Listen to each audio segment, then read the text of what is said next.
కాకినాడ నగర vision action plan 2029ని Kakinada city MLA Vanamadi Kondababu ఆవిష్కరించారు. కూటమి ప్రభుత్వంలో స్వర్ణాంధ్ర 2047 లక్ష్య సాధన దిశగా కృషి చేయడం జరుగుతుందని కాకినాడ సిటీ ఎమ్మెల్యే వనమాడి కొండబాబు ఈ సందర్భంగా పేర్కొన్నారు. కాకినాడ నగరంలో స్థానిక జగన్నాథపురం సిటీ ఎమ్మెల్యే క్యాంప్ కార్యాలయంలో నగరపాలక సంస్థ అధికారులతో సమీక్ష సమావేశం నిర్వహించారు. ఈ సందర్భంగా ఎమ్మెల్యే కొండబాబు మాట్లాడుతూ కాకినాడ నగర విజన్ యాక్షన్ ప్లాన్ 2029 రూపొందించడం జరిగిందని తెలిపారు.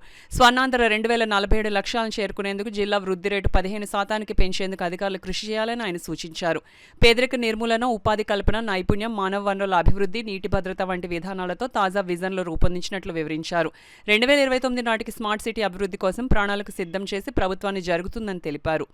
ఈ కార్యక్రమంలో అదనపు commissioner Sudhakar, SC Venkatrao, health officer doctor Prithvi Charan తదితరులు పాల్గొన్నారు.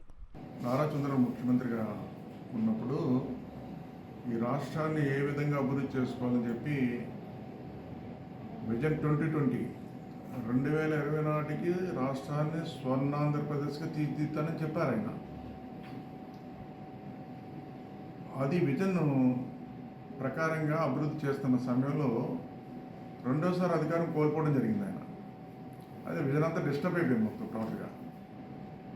ఆయనే కంటిన్యూగా ఉండుంటే ఈ రాష్ట్రం 2020 నాటికి స్వర్ణాంధ్రప్రదేశ్ అయిపోయి ఉండేది. ఇప్పటికీ 2025లోకి వచ్చాం మనం. మళ్ళీ వెనక్కి వెళ్ళిపోయింది ఈ రాష్ట్రం ఆయన కంటిన్యూగా ముఖ్యమంత్రి లేకపోవడం వల్ల.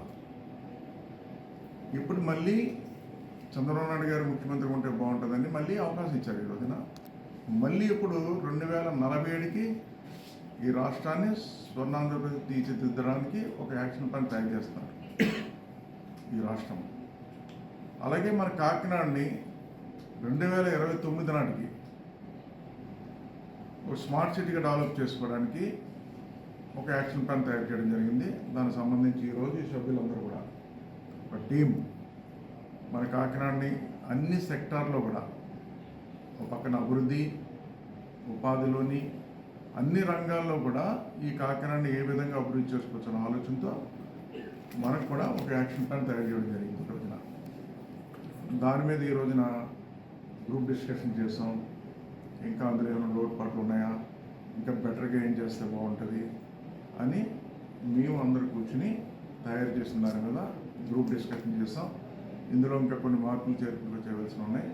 చేసిన తర్వాత ఇది ప్రభుత్వానికి సబ్మిట్ చేసి తద్వారా 2029కి ఈ కాకినాడని ఒక స్మార్ట్ సిటీగా చేసుకోవడానికి, అన్ని రంగాల్లో అభివృద్ధి చేసుకోవడానికి ఉపయోగపడుతుంది.